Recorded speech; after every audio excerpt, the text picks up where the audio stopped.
gözəl insan. Mən də hər bir kəsi salam. Ay Fərhad, mən boyda sənətkar gəlib sənin məclisinə. Orada nə yazıb qaralıyırsan, mən bilmirəm. Dərdini ağ dəftərə köçürür. Allah xoşbəxt eləsin, Allah mübarək eləsin. Tamara bacımın, sənin, hamınızın gözünüz aydın olsun deyirəm. Və bugün bu məclisdə mən Təranə bacımı görürəm. Salamlayıram hər bir kəsi. Allah xoşbəxt eləsin bəyimizlə gəldiyimizi bir daha.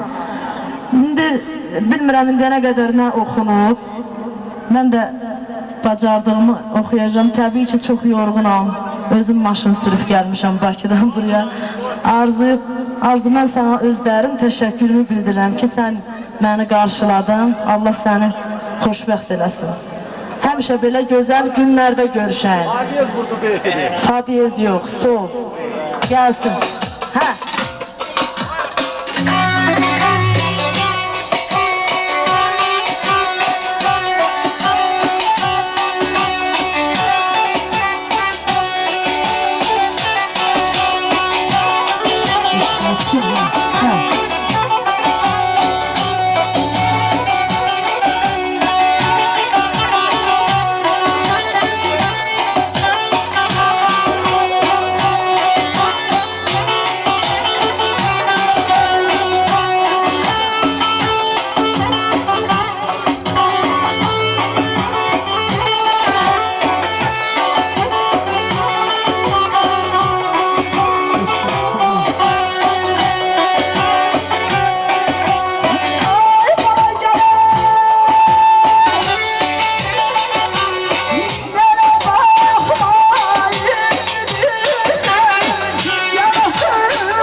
Aparmışsan, parası var ürəyim. Hürmətli xanımlar, Kamilə xanıma alqış lazımdır. Alqışlayın, xahiş edirəm. Pul para istəmir, iki alqış istirik də. Çok sağ olun.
Öz başımın havasından, dinləm belə olmaz çare təbiblərin davasından.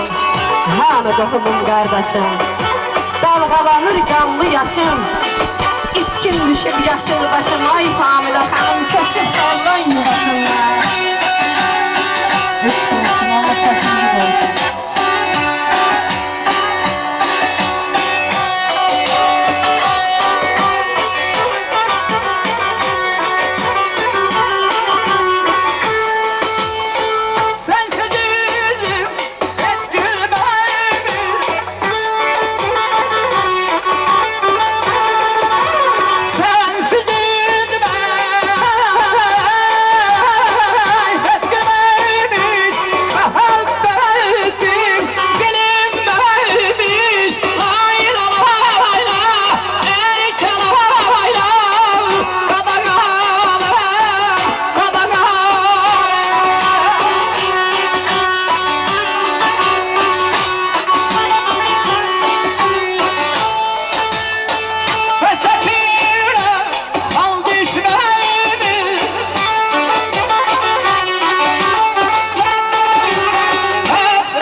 məhəbbətini bilinməmiş, həsrətindən zalım xal düşməmiş qarası olacaq.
Sənətkarların şərəfinə bir gözəl alqış istəyirəm.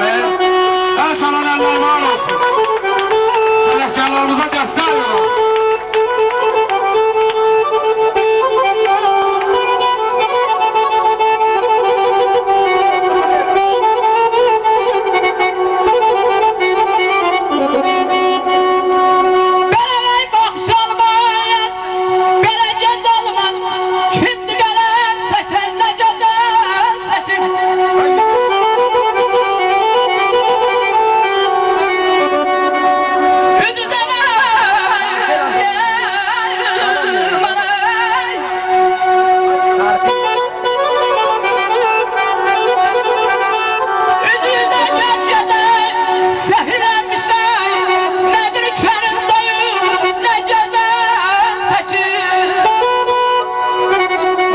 Belə də gözəl olar mı? Şimdi qələm çəkən nə gözəl çəkir. Üz-üzə göz-gözə sehirlənmişik. Nə gözəl əl çəkir. Nə gözəl çəkir. Nə gözəl çəkir. Güley gözlüm, gözəllikdə bircəsən. O çəməndə bir mən olur, bir də sən. Arıya vaxtın üstündə bircəsən. Gör gülün nazını nə gözəl çəkir. Nə gözəl çəkir.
Eşk olsun. Teşekkür ederim.